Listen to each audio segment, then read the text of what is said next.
आज जो मेरे साथ गाड़ी है उसे इंट्रोडक्शन करने की तो कोई ज़रूरत नहीं है। ये है Maruti Suzuki Swift. Maruti Suzuki की रेंज में one of the best selling cars and one of the most popular cars ever. In fact इस नए जनरेशन स्विफ्ट आप कह सकते हैं it's one of India's best selling cars. पिछले महीने it sold more than 12,000 units, near 13,000 units actually. तो why is the Swift so successful? और क्या अगर आप एक नई हैचबैक लेना चाहते, should you consider the Swift और नॉट? वेल, यह है नई जनरेशन स्विफ्ट, कुछ टाइम पहले लॉन्च हुई थी। इसमें एक नया पेट्रोल इंजन है एंड ऑब्वियसली अगर प्राइसेस के बारे में बात करेंगे, स्टार्ट फ्रॉम 6.4, टॉप एंड जो मेरे साथ है इट्स नियर 10 लाख रुपीज़। तो yes, the new Swift is a bit more expensive, but यहाँ पे मारुति ने ज़्यादा फीचर्स दिया है, नया इंजन दिया है, ज़्यादा फ्यूल एफिशिएंसी है, ज़्यादा overall it's a much better car they say. So is it worth buying और नॉट? आइए मेरे साथ एक detailed road test review of the automatic version.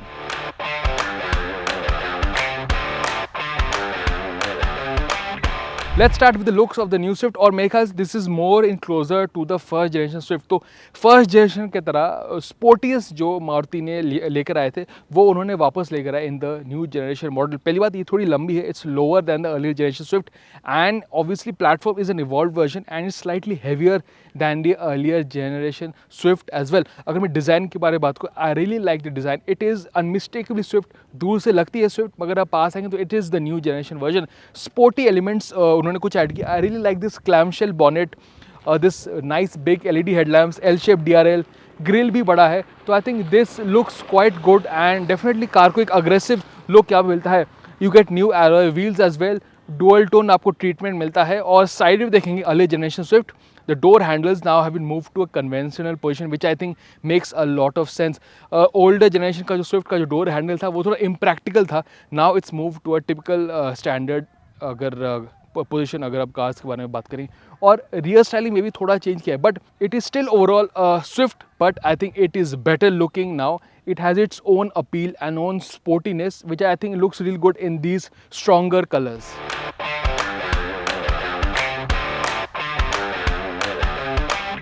अब हम बात करते हैं इंटीरियर के बारे में. Obviously like the Swift before, it's got an all black finish, but मेरे ख्याल से नाउ क्वालिटी में एक इम्प्रूवमेंट है. Even though it still uses hard plastics, but I think I really like the silver trim. एक layer dashboard look है. Plus of course you get this bigger 9-inch touch screen जो आप, and of course the infotainment is similar to the other Maruti cars. Unlike the earlier generation Swift, तो यहाँ पे instrument cluster is now cleaner and looks new as well. And of course you get this nice lovely flat bottom steering wheel which is nice to hold. एक sporty driving position मिलता है which is typical of Swift, वो आपको यहाँ पे मिलता है. अगर मैं फीचर्स के बारे में बात करूँ, यहाँ पे you get a rear camera which is not as good as the Baleno 360 degree camera but works. अगर मैं फीचर्स के बारे में बात करूँ, ऑडियो सिस्टम इज़ डिसेंट. यहाँ पे आपको क्लाइमेट कंट्रोल मिलता है, वायरलेस चार्जिंग मिलता है आपको. Of course the touch screen is quite nice to use as well. तो you get a good amount of features. Importantly rear में आपको अब लोड सेंसर्स मिलता है which is something not there on the Fronx and even on the Jimny. तो basically even if somebody is not sitting earlier, अगर आप फ्रॉन्क से जिमनी में बैठेंगे, द बीप कंटिन्यूज. यहाँ पे आपको नहीं है unless there are passengers sitting and who have not put on the seat belts. So that is one change. यहाँ पे आपको काफ़ी स्टोरेज भी अच्छा मिलता है. You get a good amount of storage. The door pockets are nice and big as well. तो yes, it gets a good amount of features. Of course, like the Baleno, अगर यहाँ पे आपको 360 degree camera या even a heads up display मिलता, that would have been nice, or even a sunroof. But on that it gets the basics and it does quite well.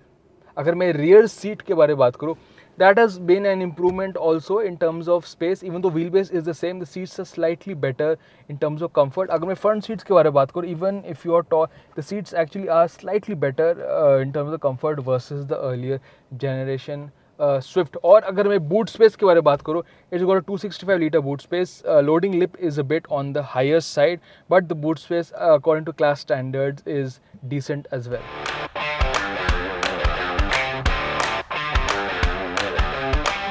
अब हम बात करते हैं ड्राइविंग एक्सपीरियंस के बारे में. स्विफ्ट में अभी पेट्रोल इंजन मिलता है, बट सबसे बड़ा चेंज है, ये पहली मारुति है जो अपना नया जेड सीरीज़ इंजन है, 3 सिलेंडर पेट्रोल इंजन, वो यहाँ पे स्विफ्ट में मिलता है, जो डिज़ायर में भी मिलेगा. तो स्विफ्ट में it makes around 82 bhp and 112 Nm of torque. तो पुराने स्विफ्ट के इंजन से थोड़ा कम पावर है.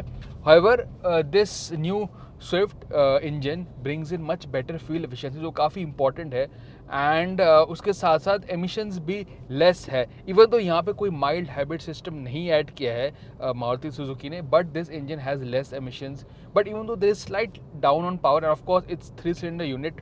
यहाँ पे जब आप चलाते हैं आपको पता नहीं चलता। For a 3 cylinder this is one of the most refined that I have seen at this price bracket.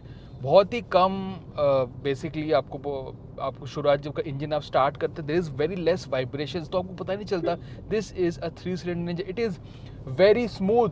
और सेम वही कहूँगा मैं AMT गेयरबॉक्स के बारे में। जी हाँ, AMT गेयरबॉक्स ऑब्वियसली शायद आप सोचे होंगे कि अगर आप enthusiastic, can you drive an AMT?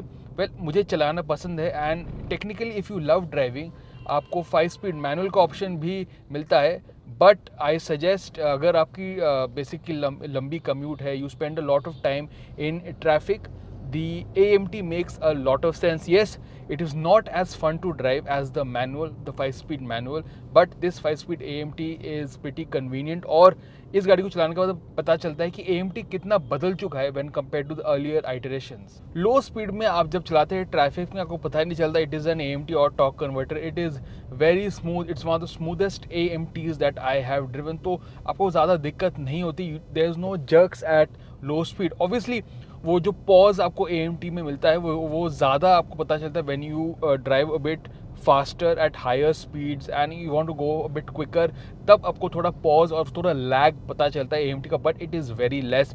Mostly bumper to bumper traffic जो जिसके लिए मैं ये गाड़ी यूज़ कर रहा हूँ, I am driving it every day, for that it is very good. आपको लो स्पीड में कोई दिक्कत नहीं होती AMT में। So the gear box is quite nice, much better, much improved now over the earlier AMTs, and you can really think about buying one. It is really smooth. Plus एक और बात है कि यहाँ पे फ्यूल एफिशिएंसी ज़्यादा मिलता है।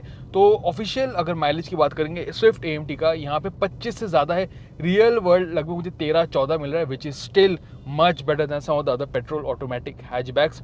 हाईवे में जाएंगे तो और भी आपको ज़्यादा मिलेगा, लगभग 18-19 में। तो look at that, these are really good figures. और ये नया 3 सिलेंडर इंजन का सबसे बड़ा फ़ायदा यही है कि efficiency, and of course even with an automatic AMT you still get very good figures in real world conditions. अगर मैं कुछ और चीज़ें के बारे में बताऊँ, I think the new Swift is much better to drive than the earlier Swift. Steering, even though it is very light, it's better. Ride and handling में भी काफ़ी इंप्रूवमेंट्स हुआ है, प्लस एक ड्राइविंग एक्सपीरियंस में एक नया एक चेंज हुआ है। It's much better over, it's much better car to drive, it's slightly wider. तो हैंडलिंग मेरे ख्याल से it's slightly better than the earlier Swift. It still is quite a fun car to drive, छोटी गाड़ी है, traffic में चलाना it's quite fun to drive, that aspect remains the same. However अगर मैं इंजन के बारे में बात करूँ, this engine does not rev as much as the earlier engine. तो जो इंथुजियास्ट है वो शायद थोड़ा सोचेंगे कि it's not as fun as the old engine, but this one is still quite smooth and it delivers better fuel efficiency, which is what matters. अगर मैं कुछ और चीज़ें बताऊँ, यहाँ पे ग्राउंड क्लियरेंस काफ़ी अच्छा है, 163 Nm, so that is quite decent and good enough for our roads, and it is quite comfortable and nice small car to drive.